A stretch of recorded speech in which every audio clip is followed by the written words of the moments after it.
So we continue. We're Perik Dalid, Pasuk Yud Dalid. So I started telling you yesterday. You have over here, on page 1256. You have over here this give and take between Mordechai. You have a give and take between Mordechai and Esther. And we said yesterday that Esther is using a very logical argument. She's saying to Mordechai, look, we've got 11 months. You get a Jewish lobby, some sort of activists. The Jews always have in Washington, there's always some sort of Jewish lobby or something to help you out over here. He hasn't called me in 30 days for intimacy. He's going to call me in any day. Why should I go and risk my life? I don't mind giving up my life. But we'll see she doesn't mind giving up her life. But why do this? You're blowing the chances for the Jewish people. And Mordechai says to her, Pasuk Yud Daled, it's right in the middle of the page. He says, Ki macharesh tacharishi beis hazos, if you're silent now, revach v'atzola yamod laYudim mokom achar. The Jews are going to be saved. There's going to be salvation. Ve'atu beis avich tovedu. Umi yodea in leis kazos higat l'malchus. So I want to tell you guys something. This is unbelievable. We're going back to my first year teaching at Ohr Somayach. So we're going back about close to 35, 36 years ago. Somebody donated a lot of money to the yeshiva. It was $250,000, which at the time was some serious scratch. And they had a assembly in the Beis Medrash. In the old Beis Medrash, they had an assembly. The new Beis Medrash was not even a dream yet. It was the old Beis Medrash. They're now turning into the lunchroom. And these people gave $250,000 to the yeshiva. So they made an assembly. There were about 250, 300 people. Beis Medrash is packed. I was sitting in the back row of the Beis Medrash on the left side. And I was sitting at the table, and Rav Schiller, Sr., who's the Rosh Yeshiva, he got up to make his speech. We'll call the families the Friedmans. That wasn't their name, we'll call them the Friedmans. So Rav Schiller gets up, and whenever they have one of these assemblies with the family, the whole family was there, the parents, the kids, they're all there, the whole family's there. And whenever you have one of these assemblies, one of these things, so you give them a token gift. What can you give somebody who just gave you $250,000? So Rav Schiller gets up, and he says, first of all, we'd like to thank the Friedman family, and we'd like to present you with a Megillas. Now, I was sitting there like this. I was sitting at the table like this. I had my head in my hands. Because I felt, okay, the poor man, he spends probably at least half the year on the road trying to raise funds for this yeshiva so that we could learn Torah. And now he's going to have to get up and slobber over this family. And I just felt bad for him. I was just sitting there like, okay, let's get this over with. I'm sitting there like this. And he goes, so we'd like to present the Friedman family with a Megillas Esther. I think it was right before Purim time. So we'd like to prepare you with a beautifully written Megillas Esther. And what does it say in the Megillah? In the Megillah it says that Esther and Mordechai had this conversation. And Mordechai told Esther she has to go in. And Esther said to Mordechai, no, it doesn't make sense for me to go in. And now, as he started saying this, I remember I was sitting like this, and as he started saying this, I started going, I don't believe he's going to do this. I don't believe he's going to do this. And he goes, and Mordechai then says to Esther, Esther, you have an opportunity. If you don't take the opportunity, somebody else will. And I'm thinking to myself, he's going to do this. Right? He goes, and the Jewish people are going to be saved. To the Friedman family, we'd like to say, thank you for having the wisdom and the foresight to grab the opportunity. If it wouldn't be you, it would be somebody else. I'm telling you, it was the most phenomenal speech I've ever seen in my life. He didn't slobber. He was telling the truth. I wanted to get up on a table and start dancing. That's what I wanted to do. And if you would have seen me at the beginning of it, I was sitting like this. I go, brother, I'm going to go through this, and I got to listen to it. And I'm sitting like this. And I just remember going like this. Like, I don't believe he's going to do this. No, they tell me he's not going to do this, and he did it. It was unbelievable. The only thing is, I don't know if he ever got money from them again, but it was unbelievable. It was the most phenomenal speech I've ever seen in my life. It was an exciting moment. It was unbelievable, and he saved it. He did not slobber in the words, and he was telling the truth. If one Jew doesn't do it, somebody else can't, and that's what Mordechai says to. That's what Mordechai says to Esther over here. Okay, now take a look. So Esther is now going to go into Achashverosh, and this is where things start to change. Take a look at Perek Hay. She tells that Mordechai have the Jewish people fast for 3 days. And by the way, when the fast of Esther is coming up, Tainus Esther is going to be a week from today. A week from tomorrow is the fast of Esther. It's one of the biggest misconceptions in Jewish life. The fast of Esther is not because the Jewish people fasted for these 3 days. The fast of Esther is because when the Jewish people go to war later on, so they were fasting when they went to war on the 13th of Adar. This is Pesach time. That fast, what's called Tainus Esther, has nothing to do with the fast that's described in Perek Dalet. It's later on in Perek Ches and Tes, where the Jewish people go to war and kill their enemies. So then we have a tradition where the Jewish people went to war, they were fasting. And therefore we fast on Tainus as the happiest fast of the year. That we fast, because that's a good fast. It's a fast. I mean, the fast never thrilled. I do much better when I could eat lunch. But it's not a sad fast. It's a happy fast, if there could be such a thing. It's like a happy nuke. It's a friendly nuke, right? Yeah, Dylan, what we're going to ask? So I've heard that there's a halakha that if you are going to war, that you don't fast, so that you have the. So we have a tradition that the Jewish people did. They fasted when they were. Yeah. Okay, so what I heard was that they say that they take on the obligation to fast. It's as if they fasted, and the only person who was able to fast because she wasn't on the front lines was Esther. I'd have to see a source for that. I have to see a source for that. It could be. It makes sense. It makes sense that there is a concept of pledging a fast. By the way, there's only one time you're allowed to fast on Shabbos. If you have a dream, because the Gemara says that fasting for somebody has a disturbing dream, they're allowed to fast, but it's got to be the next day, and even if it comes out on Shabbos, and only that, because the fasting for a dream, fasting can dissipate can dissolve the negative whatever the negative effects of the dream were. Fasting can actually remove it, like a fire burning through dried out bush, dried out twigs. That's how efficient. But you then have to fast again to do tshuva for having fasted on Shabbos.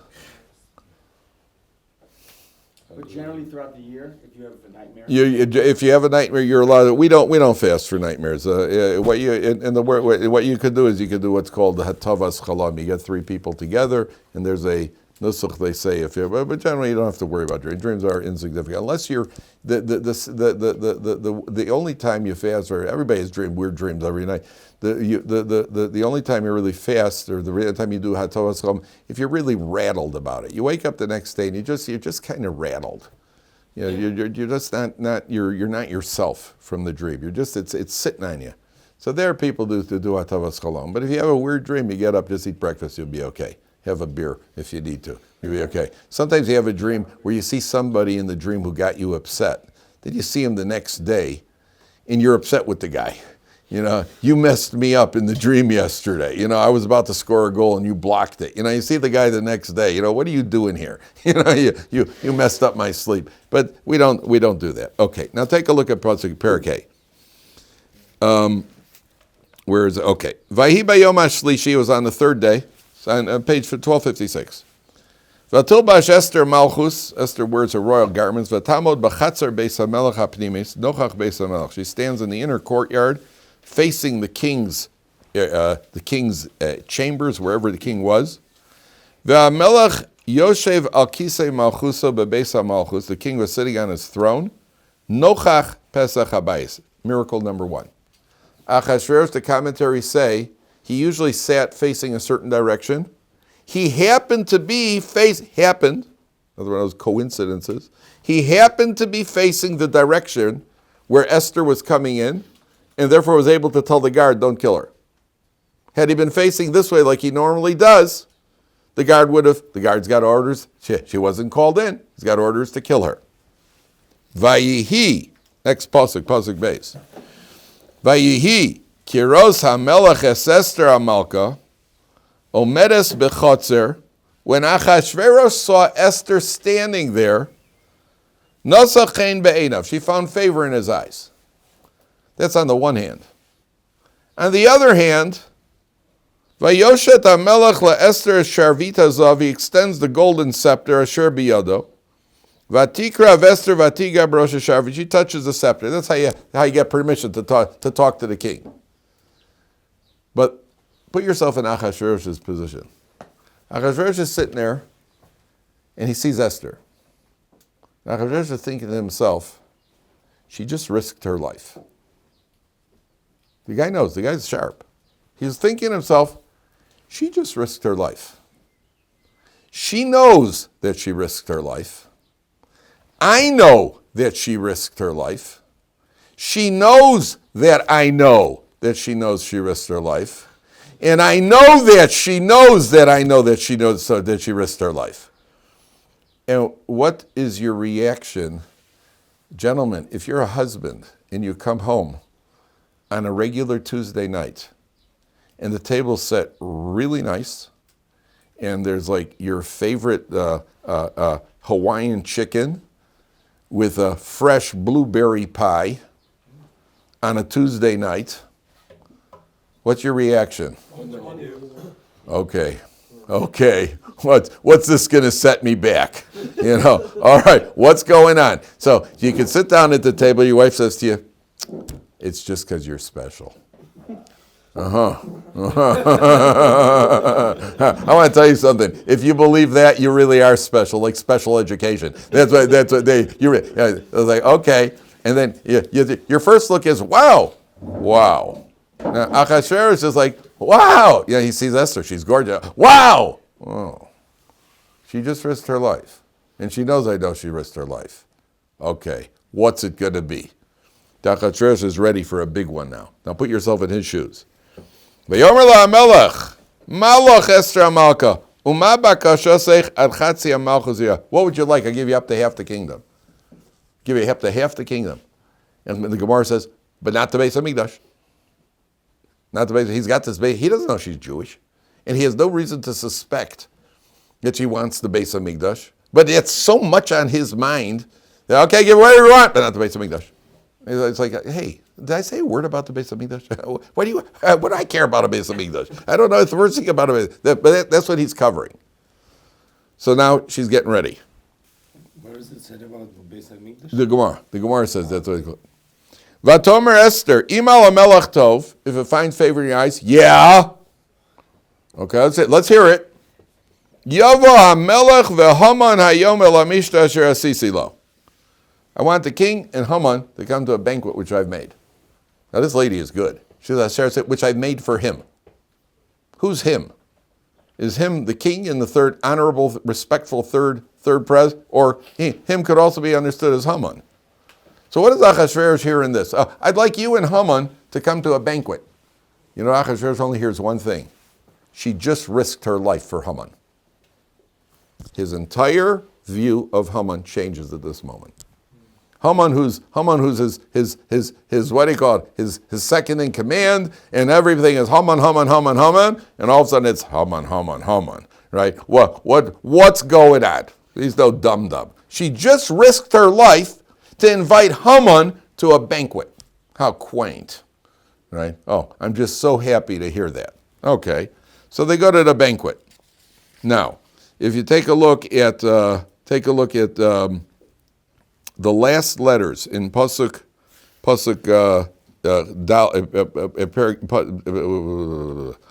Daled. Yavo hamelech ve'Haman hayom. You see that in pasuk Daled? You have to see the words inside. Yavo hamelech ve'Haman hayom. Yud for Yavo. Hamelech is a hey. Ve'Haman is a vav. Hayom is a hey. Spells out Yud K Vav K, Hashem's name. That means that the Jewish people are what do you call it? That although we may have lost hope on a human level, but we know that Hashem's supervision is over us and we could always be saved. There's the Yud Kei Vav Kei that appears in the Megillah. Okay, we'll see another one soon. So they go to this banquet. And when they're at the banquet, Esther says to what do you call it? Now watch how she does this. I laugh whenever I see this. Take a look at Pasuk Vav. Vayomer HaMelech LaEsther b'mishtei hayayin. 3 lines from the bottom. Esther says there, he says there, Mashe losech v'inasech. Okay, what would you like? It can't be you risk your life just to have a banquet, just to have some tea. Right? What is it that you want, Esther? Uma bakashasech al chatzi hamalchus etayas. Watch this. I love this little sequence here. Vatomer Vatan Esther Vatomer. Esther responds and she says, Sheilasi ubakashasi. My request and my petition. Yeah. If I find favor in your eyes. Yeah. The email melech tov. If it's good in to you, the king. Yes. To grant my request. Right. Can you imagine Achashverosh? She's draying on. Come on, lady. What is it? It's like when you come home and your wife says to you, don't get angry, but. Now, gentlemen, I want to tell you something. Take a piece of advice from the old hound. If you walk into the house and your wife says to you, don't get angry, but, that doesn't mean she burnt supper, because women have an ability, they could sit down for 10 minutes, they could put you out a feast in 10 minutes. And it doesn't even mean your mother-in-law is coming for a visit, right? Don't get angry, but simply means you now have less money than you did previously. That's what don't get angry, but means. You now, your bank account, you're set back, right? And the conversation goes, don't get angry, but yeah. I really wasn't sure if I should, yeah. I don't know if yeah, talk, woman, talk. Let me get through the pain already. The washing machine exploded. What? Yeah, well, those couches on the living room, the pillows on the living room couch. Yeah. Well, I thought maybe it'd be a good idea to put them in the washing machine, but it wasn't. It exploded. I think, what were you thinking? I mean, but by the way, it also damaged the upstairs neighbors, what do you call it? So it's not just the washing machine, it's also the entire floor upstairs got, I mean, you knew that the instruction, yeah, well, I don't know, I got nervous. But why did you, and at any point she's allowed to say, I don't want to talk about it. Right? Women have that option. I'm making a public protest, by the way. Women have that option at any point that when they mess up, they could all just say, I don't want to talk about it. Right? And they go walking off into the sunset. You try it. Right? You try it. And you come home and your wife says to you, where's the paycheck? Well, I passed the casino, so I just, well, what about shopping? What about milk? What about cheese? I don't want to talk about it. Oh, you're going to talk about it, buddy. You're going to sing like a canary. Unless you're really, really fond of tuna fish, right? Because that's what you're going to be eating for the next 6 months. So you're going to talk. You're going to talk and you're going to be, that's a double standard. Okay, it's a public protest. Now we go on. So she drays him out over here. And what does she say? V'imel hamelech tov losei zeshe losi v'lasos es bakashasi. To grant my wish and my request. Yeah, speak, woman. Yavo hamelech v'haman el hamishta asher esa lemoch. Come, I want you to come to another banquet. Umochar esa kidvar hamelech. And tomorrow I'll do what you want. Tomorrow I'll tell you what I really want. So again, Achashverosh is, oh boy, there's a lot of Haman here in this lady's life. There's an awful lot of Haman going on over here. So Achashverosh is getting more and more riled up, which is part of her plan. Now, Haman goes home, and imagine what that first banquet looked like. Esther is all upset because there's a decree to kill the Jewish people. Achashverosh is upset because Achashverosh feels there's something going down between Esther and Haman, and she risked her life for Haman. And Haman is sitting there completely oblivious completely oblivious to what's going on. He's just having a great time at the banquet. He's probably telling jokes, which nobody is listening to, story, nobody's laughing. And at a certain point, could you pass the sauteed cauliflower, please? See, that was really good. And everybody, and they're just sitting there like this, and he's completely oblivious. Then he goes home, and he starts boasting about it. And on the way home, Mordechai won't bow down to him. Mordechai won't bow down to Haman. So take a look at the insight in human nature on Pasuk Yud Gimel. Take a look at Pasuk 13. He comes home. He says, "Hey, listen, I've been invited to the banquet, and nobody but me has been invited to the banquet, and I'm this, and I'm that, and I'm everything." He starts bragging about all his wealth and everything else, and then he says like this: "V'chol ze einenu shoveh li." None of this is worth anything to me. B'chol eis asher ani roeh es Mordechai Yehudi yoshev b'shar melech. When I see Mordechai sitting in the gate of the king, and he doesn't stand up, none of it's worth. I got money, I got children, I got power, I got honor, I got everything, and none of it's worth anything because Mordechai won't bow down to me. This Haman attitude, the Gemara asks, where is Haman alluded to in the Torah? Where is Haman alluded to? Haman is alluded to in the Torah. This is much after the Torah was written. Where is Haman alluded to? So turn back all the way to Parshas Bereshis. Turn back all the way to Parshas Bereshis. To the snake? To the original sin. Yes. On page 16.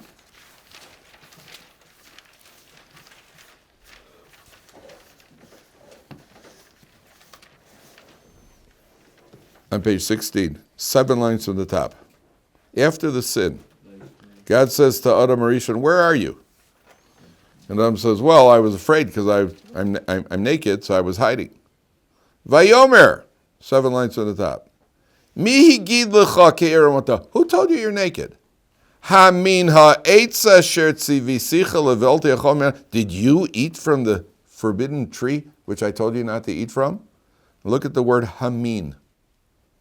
Hamin ha'etz. If you spell that word Hamin differently, what would it spell? Haman.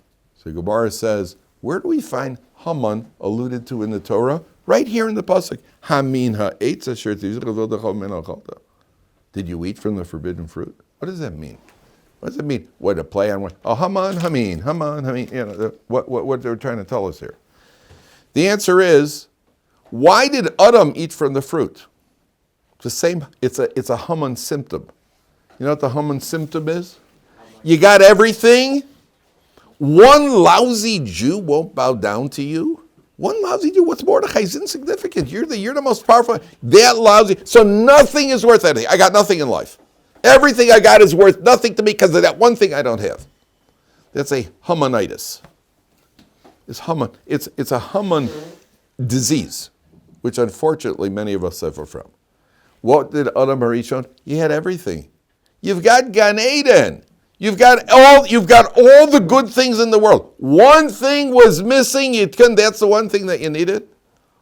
Everybody in life is missing something. Everybody in life is going to be missing at every stage or something else that you want. And a person that has an attitude, if I can't have that, then I've got nothing. And if I can't have that, I've got nothing. And if this guy has a little bit more than me, then my life isn't worth living. That's Haman. That's Haman from the Torah. What's the Gemara trying to tell you? The Gemara didn't care about Haman himself. We care about what's the lesson from Haman. You're a person, you're successful, you got a family, you've got this, you've got that, you got the other. One thing you don't have in life, and therefore life isn't worth living. And that's the Haman attitude over here. And by the way, take a look at that pasuk very carefully, pasuk Yud Gimel. V'chol zeino shoveli, b'chol eis asher ani roeh es Mordechai Yehudi. Now I want you to look again. Look at the end of the letters, starting from the word v'chol zeh, page 1257, pasuk Yud Gimel. Look at the word zeh, which is a hey. The last letter of zeh is a hey. The last letter of einenu is a vav. The last letter of shova is a hey. The last letter of li is a yud. You have yud k, vav k backwards at the end of the words.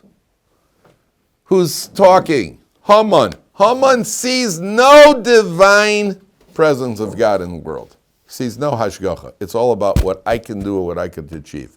That's Amalek. That's Haman. There's no God in the world who's supervising the world. It's the end of the words. It's backwards. It has nothing to do with me. That's Hamanitis. That's the difference between the Jew and the Haman. Esther, in the worst situation, sees Yud-K, Vav-K forwards. We see that. We know God's involved. Haman, on top of the world, the last thing he sees is God. And whatever he does see, it's a distorted image of it. It's backwards. So you have the Yud-K, Vav-K backwards. Okay. So they suggest that Haman makes a gallows and they'll hang Mordechai on the gallows. And Haman leaves and he's feeling better because there's, oh good, we got gallows for Mordechai. Okay, Pasuk Perek Vav. Achashverosh is having trouble sleeping. Why is he having trouble sleeping? Balayla hu nada the shnas hamelech. Achashverosh is having trouble sleeping. Vayomer lahavi es sefer hazichronos divrei hayomim. Says, bring the chronicles, the v'yunikraim lifnei hamelech. Achashverosh can't sleep. He's got some insomnia here. So he says, I want you to bring the royal records, to read me the royal records. What's one thing got to do with the other? The answer is Achashverosh, again, is thinking to himself, look, I'm a benevolent king. I make big parties. People get rewarded. And people who are good to be get rewarded. That's all kings always rewarded people who did good. They rewarded them. I said, listen, I don't like what's happening over here. She makes a banquet, makes another banquet, keeps inviting Haman. I mean, let's, I've seen enough movies. There's the queen, the beautiful queen, and Sir Lancelot. Well, where does that leave King Arthur? What are these two? Couple of philosophers over here? There's obviously some sort of intrigue going on between them, number one. And when that happens, there's usually a plot to kill the person who's in the way, which in this case happens to be me. Now, I've been a good king. If there is a plot and there's something going on, how come nobody has stepped forward to tell me? There could only be one reason nobody has told me that there's something going on. It must be, Achashverosh is a London, he also knows how to twist with the thumb. He says, it must be that somebody once saved my life and they didn't get rewarded. And word got out. And since word got out that nobody got rewarded, so people feel, why should I go get involved? A curse on both their houses. What do I got to get involved in high intrigue over here where there's nothing in it for me? So he says, bring the royal records. So, they start reading the royal records and they find out that Mordechai once told and saved the king's life. Remember, it was recorded that Mordechai told Esther about the two guys who plotted to kill the king. That was said God created the cure before the disease came along. So Pasuk Gimel, Vayomer HaMelech, Ma nasa yakar ugdula leMordechai al zeh. What honor was done to Mordechai? Vayomru HaMelech na'arei HaMelech mishorsav lo na'aseh modavar. Nothing was done to Mordechai. Now the implication here is that these guys are anti-Semites. They said, listen, nothing bad was done to Mordechai. That's a good enough reward for a Jew. Yeah, the fact that we didn't beat him up is good enough. That's enough of a reward for a Jew. Let's not get carried, because they're anti-Semites also. According to some, these are Haman's sons. Vayomer HaMelech pasuk dal. Now watch this pasuk, because, gentlemen, this is just unbelievable here. Another coincidence. Vayomer HaMelech mi b'chatzer. Who's in the courtyard? Haman. The Haman balachatzer beis HaMelech hachitzon. Now Haman had just arrived at the outer courtyard. Leimor lamelech litlos es Mordechai alaitz asher echin, to tell the king to hang Mordechai on the gallows. Now, if the first thing is something's the pasuk seems to be out of order. So the pasuk says the king said, "Who's in the courtyard?" And Haman had just arrived in the courtyard. I mean, it should have said Haman arrived in the courtyard, and the king asked, "Who's in the courtyard?" Because if Haman arrives, how do you think he arrives? He doesn't arrive walking in on. Haman arrives. He's got a chariot with about 6 stallions on it. With a couple of what do you call it? He's got a whole entourage or a bum ba da dum. Haman. So what's really going on here is, and this is again a coincidental miscommunication. What happens? These guys say, hey, no, Mordechai was never rewarded. And Achashverosh says, well, who's in the courtyard? Now, what did he mean by that? Who was rewarded? He meant, who's in charge of the royal court to make sure people get rewarded around here? Chotzer means the royal court. They misunderstood his question, and they said, Haman, because Haman had just arrived in the physical court. So what does Achashverosh hear? Achashverosh hear, and it's a miscommunication. They're not even married. And it's a miscommunication. And Haman says, Achashverosh says, hey, who's in charge of this court? And they say, well, Haman arrived. And when Haman arrived, they say, well, they thought he was asking who just arrived in the courtyard. So they said, Haman. So what does Achashverosh hear? Achashverosh said, oh, the guy who's not rewarding the person who saved my life is Haman. The guy who's in charge, Mordechai should have been rewarded, and the guy in charge of that who didn't reward him is who? It's Haman. And Haman didn't reward him. Oh, that's interesting. What an interesting little coincidence. Haman didn't reward the guy who saved life. That means Haman wants to be dead. That's what Achashverosh hears. So then he says, so they said to him, it's Haman. Pasuk Hey. It's Haman who's in charge of the courtyard. That's how he hears it. They meant he's standing in the courtyard. Achashverosh says, let him come in. Now, gentlemen, if you read it like that, you're misreading the words. It's not Vayomer HaMelech Yavo. It's Vayomer HaMelech. Achashverosh says, Yavo. Let him come in. It's like, Yavo. It's Vayomer HaMelech Yavo. Let him come in. Great. Just what I want to see. Now watch this. Vayavo Haman, completely oblivious. Vayomer lo HaMelech ma, before Haman could even open his mouth to talk about hanging Mordechai, what should I do, Haman, for somebody, how should I reward somebody who I'd really like to honor him? Vayomer Haman belibo, Haman says in his heart, who could he possibly want to honor more than me? Now Achashverosh knows his Haman. So as Haman's talking, and Achashverosh is trying to figure out how he's going to reward Mordechai. Haman is talking, and Achashverosh knows that Haman's thinking about Haman. Vayomer Haman el HaMelech.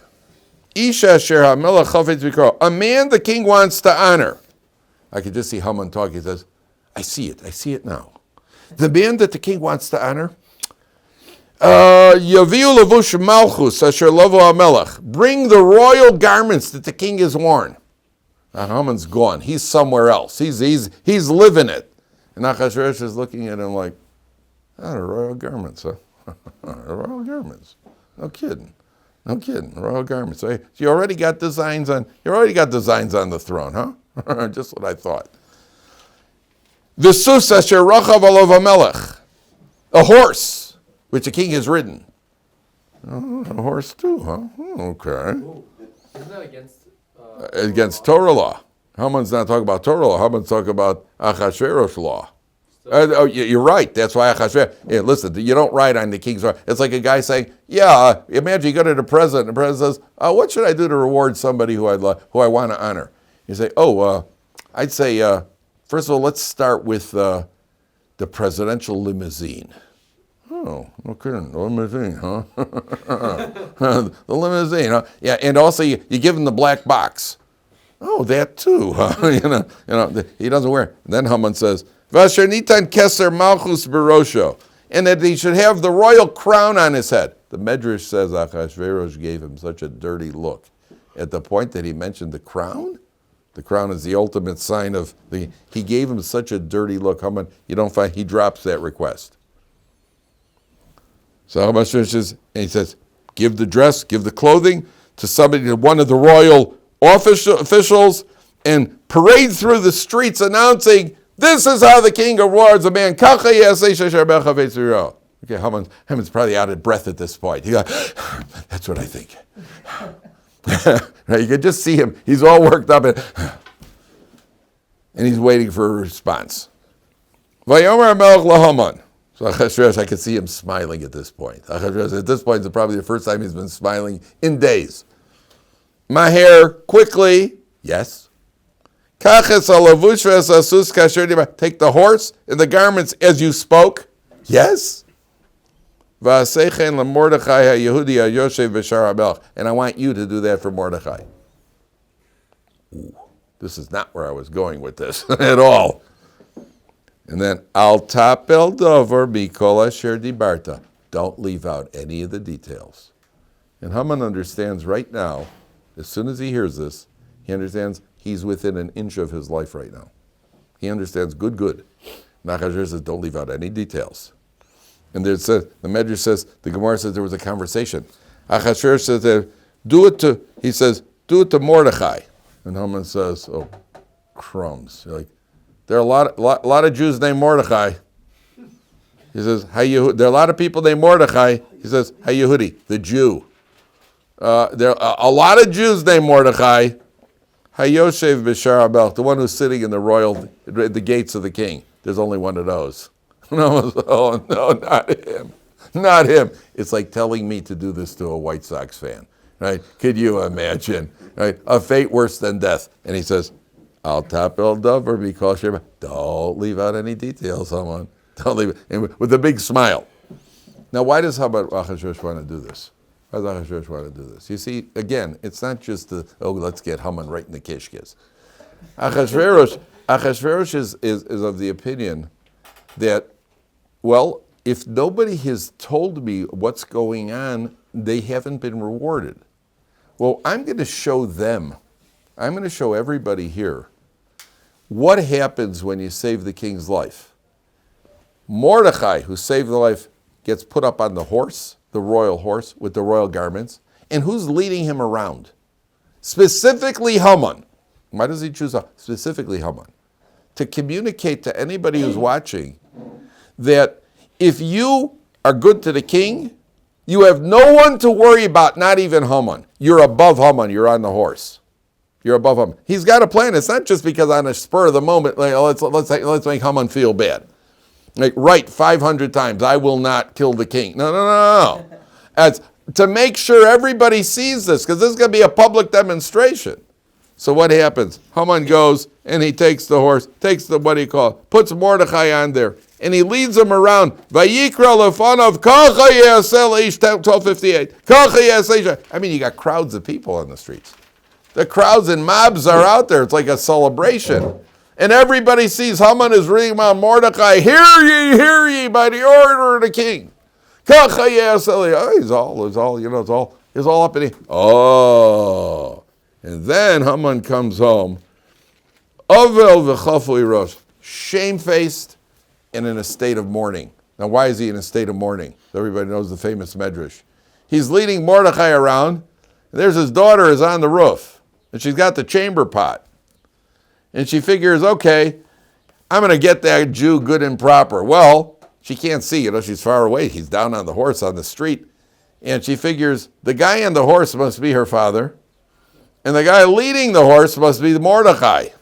So she takes the chamber pot and dumps out the contents of the chamber pot and smack dab bullseye hits the guy leading the horse. One of the miracles of Purim, that a woman had such good aim, right? And she nails the guy leading the horse, which is her father. Yeah, that's bad. That's all right. And Haman looks up like, oh, well, thanks a lot, And she sees it was her father. She jumps off the roof and kills herself.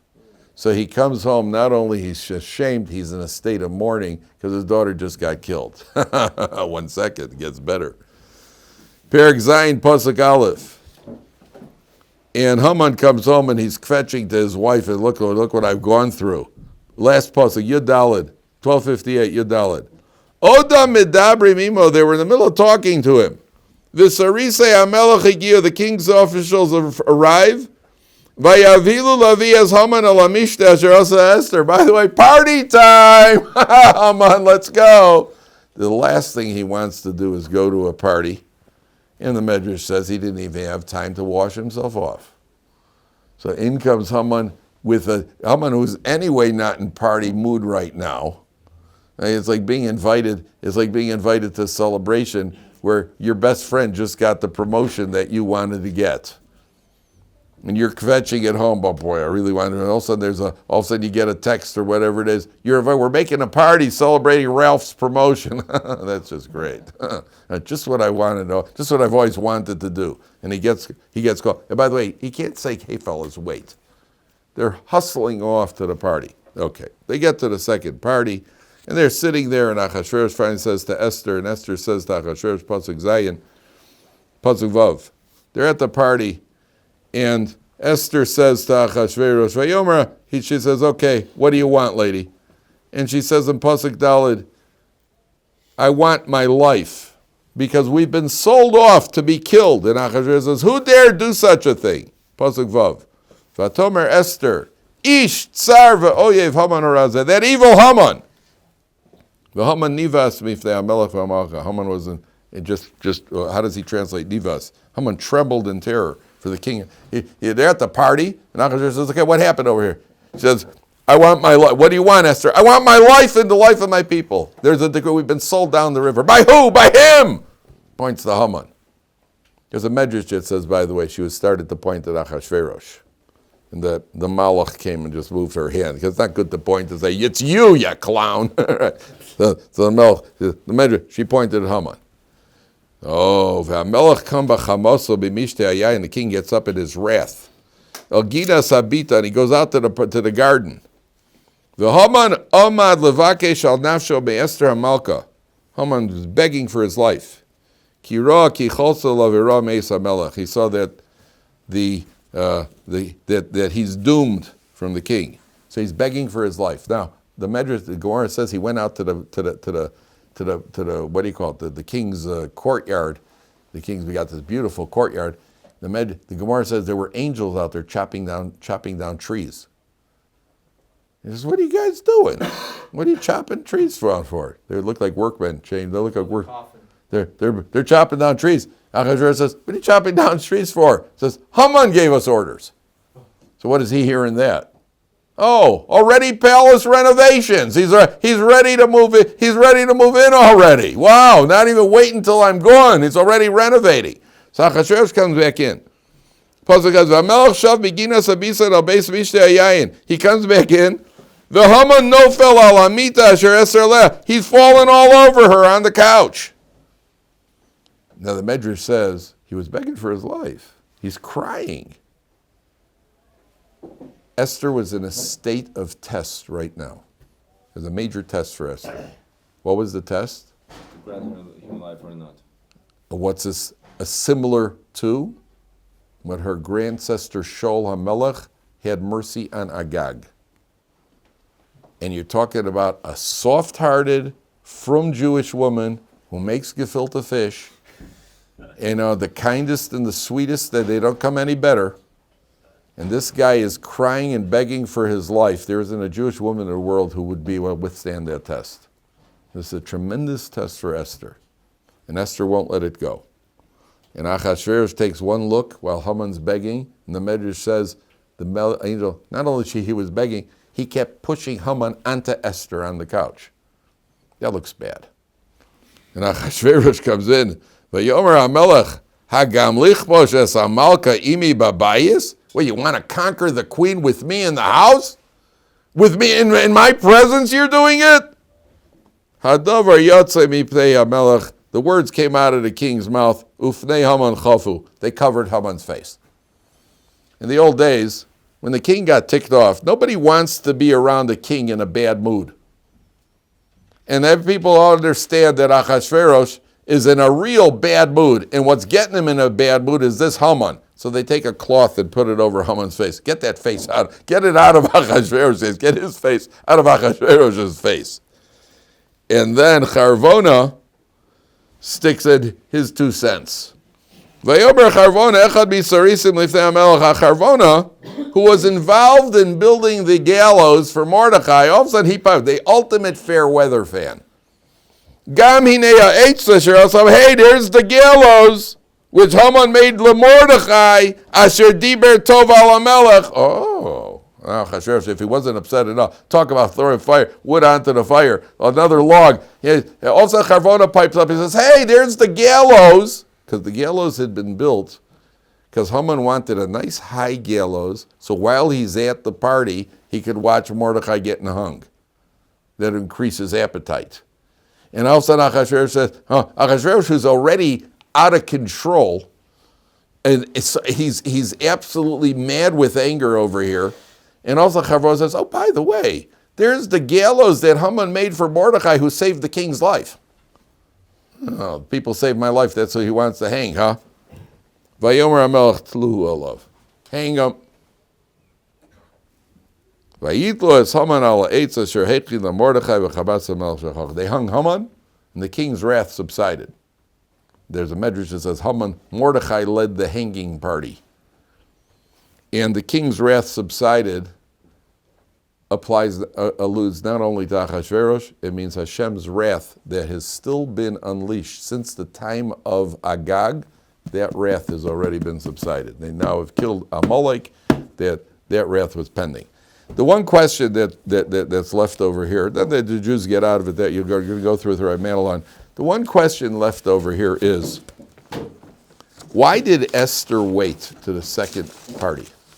Why did Esther wait for the second mission? She had Haman in her sights the first time. Why did she wait? There's the first banquet, and at the first banquet she says, "Well, a second banquet." Why did she need a second banquet? What was she waiting for? King was not ready. What was that? King was not ready. The king wasn't ready. He wanted to get him riled up. So the Gemara says, what did Esther have in mind? The Gemara brings about 10 different reasons what she was planning, that maybe he'll kill both of them because he suspected intrigue, and that'll cause the decree to be, or she didn't know what, she just wanted to keep Haman near. She was waiting for something. So she got that something. You know what it was? Something changed between the first and second banquet. The ride of Mordechai, when he gave Mordechai the ride on the horse, that took place between the two banquets. Remember we talked about Mordechai reading signs? Esther reads signs also. At the point that she sees Haman is here and Mordechai is here, and all of a sudden at the point that she sees Mordechai goes up, Haman goes down, that means Jewish mazel has changed. Up until now, I don't know if it's going to work. As soon as she sees that take place, Mordechai goes up, Haman goes down, she reads that as a sign min Shemayim. Now I could take Haman down. He's on the way down, now I could take him down for good.